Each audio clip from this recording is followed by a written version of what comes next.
beginning with college football. The first edition of this season's college football playoff rankings were released on Tuesday. Undefeated Clemson is ranked number 1, followed by LSU. The defending national champion Buckeyes and one-loss Alabama round out the top 4. For the second year in a row, the committee seems to be sending a message to the Big 12. Undefeated Baylor, 6th. Undefeated TCU, 8th. Undefeated Oklahoma State, 14th. And one-loss Oklahoma is 15th. Skip, are you okay with one-loss Bama in the rankings? Yes, I am, Stephen A. But before I get to my why, allow me to disqualify this topic, if you will. All that this is to me at this point in the college football season is a highly effective, actually a brilliant PR device by which the NCAA is able to set off the media and in turn the fans and create great debate halfway through the season that is absolutely meaningless. I put no stock in it. It works. Thank you very much. It helps our business that we're in, the media business here at ESPN. Thank you very much. But I, for one, refuse to fall into this trap at this point in the season because I remind you, the first ranking that came out at this point last season featured 3 teams that did not make the playoffs. Last year, Mississippi State was 1 at this point, Auburn was 3, and Ole Miss was 4. Didn't make it. Florida State at number 2 did make it. You know the rest of the story. We have so far to go. I just can't read anything into this, but just to play the game, to play along with Molly's question, which is a good one. Yeah, what's my eye test tell me? Alabama belongs. They just do. They're one of the best 4 teams. I just watch a lot of college football, and I told you the Monday after Alabama lost at home to Ole Miss that Nick Saban blew the game. I still have no idea. I thought Jay Coker was pretty good. And all of a sudden, Nick Saban, for a game against what looked like at that point the best defense in college football, starts Cooper Bateman, the backup quarterback. What are you thinking, Nick? And predictably, his team turned it over 5 times. Ole Miss turned it over no times. And yet, it was still a fight to the finish. Alabama lost by 6 at home, 43-37. Then, of course, Ole Miss proceeded to disqualify itself by losing at Florida when Will Grier was still eligible to play quarterback for the Gators when they were a little better than they are right now. And then, of course, Ole Miss went on to Memphis State, or to Memphis as they call it now. And Paxton Lynch did a number on them, and they lost 37-24. So now you say, oh, look, how can Alabama? Well, they're just that good. But we don't have to worry about it right now because clearly Saturday night, 8 p.m., Alabama will host LSU, and then we'll find out. And then next Monday, we'll have a little better read on this. And, of course, LSU plays the most difficult remaining schedule in the country, and Alabama doesn't have any gimmies. They still have to go to Mississippi State and play at Auburn to finish, so I wouldn't just say those are going to be cakewalks. We just don't know yet. My final point is about the Big 12. Obviously, they have backloaded their schedules because they don't have a conference championship game. I'm a Big 12 fan because I grew up in Big 12 country in Oklahoma City. I'm here to predict right here, right now, I don't think any of those teams will make the Final 4.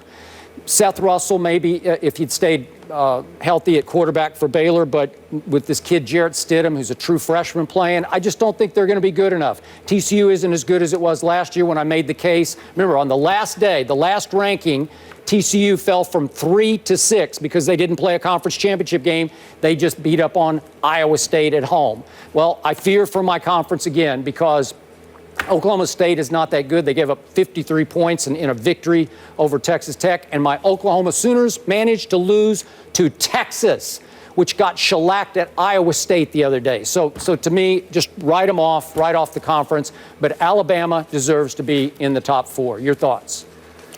Well, come on now. Roll Tide. That's what I thought I would get. I'm going to say Alabama complete obviously belongs in the top 4. Yeah. Well, it is complete objectivity because when they lost to Ole Miss, I was like, what the hell is going on here? But I loved how they stomped Georgia, and they just beat down Georgia. Then they showed up against Texas A&M, my man Kevin Sumlin, and they handled their business at Texas A&M. So I give them their props. Now, let's say this, Skip. Alabama can't lose to LSU. I don't care about an eye test. No. You can't No, go and lose I'm to with you. LSU, have 2 losses on your resume, and be in the Final Four at the expense of Baylor or TCU out of the Big 12 if they run the table, go undefeated. At least one of them does. You can't do that to them. You can't do that to them a second year in a row. I don't care how good Alabama is. You can't have 2 losses. 1, yes, but you can't have 2. All right? So that's the way I look at Alabama. I think they'll beat LSU. I think they deserve to be in the conversation. Yep. LSU beating Florida, I think showed me something, and if the game is a nail bite and it's tight, but they lose to Alabama, then that makes things interesting about LSU because that would be their lone loss on the season thus far. We got to see. It's not about whether they lose to Alabama or not if they lose. It's about how they go down. If it's a nail biter, similar to what happened with Clemson against Notre Dame, then all of a sudden you look at LSU different. But if LSU loses to Alabama the way Georgia lost to Alabama, then you know what? You wipe them out and you say, hey, this doesn't work because you had a playoff caliber game. You understand? And this is how you showed up and performed. That's got to be held against you. So we'll see what happens with LSU as it pertains to Alabama. I think Alabama beats them, of course. I look at LSU. It depends on how you lose. Yep. If you do lose again, it'll be just 1 loss. I go to Notre Dame. They've got 1 loss already. They can't afford another loss. I don't see them losing. They're having a potential for a loss again until they go up against Stanford, even though Temple, right here in Philadelphia, let's give the Temple Owls some love. They gave Notre Dame a run for their money. They sure did. Who knows how that's going to be held for them or against them. Notre Dame has to show up the rest of the season. They have to show up against Stanford as well. When I look at Clemson, there's no question. To me, they deserve to be number 1 right now. Dabo Swinney just pointed out how he ain't paying attention to the polls right now. The one that matters is the last one, and that's when he's going to have a big-time party. That's what they're going to do. But I look at Clemson and how they've played thus far. I think they deserve to be where they are, but I'm interested in seeing, Skip, what they do against Florida State. So am I. I want to see that matchup. Yep. I want to see how they perform. I want to see how they look. So we've got LSU, we've got Alabama, we've got Clemson, and of course Ohio State is Ohio State. They've had some issues. J.T. Barrett just got in trouble. You might go back to Cardell Jones. You might go back to J.T. Barrett. The quarterback play has been suspect. Yep. But I have no problem with the top 4. We just need to make sure the public understands, in all likelihood, this 4 will not last because, again, you've got LSU and Alabama playing one another. One of those may end up dropping out of the top 4, leaving room for one of those teams in the Big 12 or Notre Dame. To me, the debate is, what are you going to do between Baylor, TCU, and Notre Dame, assuming Notre Dame runs the table and wins the rest of their games? Michigan State is undefeated. I know that, but I don't like the way Michigan State has looked all year, and they didn't deserve to have beaten Michigan. You talk about luck. There was a lot of luck involved and a lot of mistakes on the part of Michigan. I just don't give them a lot of credit for that particular victory. They're undefeated, but they haven't looked that impressive. It comes down to the 4 that are in this thing, with the 3 outside looking in between Baylor, TCU, and Notre Dame. And remember, Notre Dame lost its best quarterback, its best running back, right, and its best tight end. And they're still a very talented team. God bless them. But I'm not sure they're what they could have been when this year started. Right. And I'm no I'm question with you. about it. Yeah, go ahead.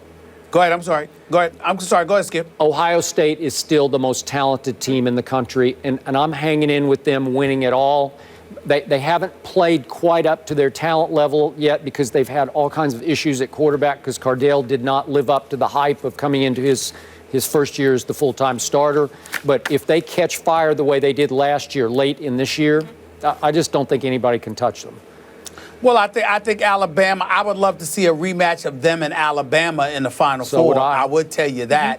I'm not going to sleep on Clemson because I think Dabo's doing a hell of a job with them, and I think they've got tremendous potential, and they can beat anybody if they bring their A game, of course. I'm going to pay attention to all of that, but I'm also going to look at Notre Dame as the potential sleeper because I think that they can win the rest of their games. And if they do it, despite the injuries they've incurred, you got to give credit where credit is due. The only thing that I would say to their coach is I like him a lot. I think he's done a hell of a job at Notre Dame. game. Just don't be grabbing your assistant coaches, I would the guys agree. that work for you, Thank you by for the saying neck that. on national television. Yeah. Just pump your brakes on that. Right. It doesn't deserve Yep. to be a federal case. He overreacted emotionally. Nothing to lose sleep about. Just try to chill on the sidelines on national television. Yeah. Pump the brakes a little bit. You ain't got no reason grabbing your coach like that. With So, you very much. And I want to compliment you on your upgraded college football knowledge. It is spectacular. I'm impressed. You know your stuff. Well, thank you very much. Yeah. Thank you very much. I learned from the best, bro. Learn from the best. I don't know about that. And speaking of From Ohio, I'm not joking. yeah, from me, obviously. Molly, Everyone knows that. We Molly, don't I'm need not, to say.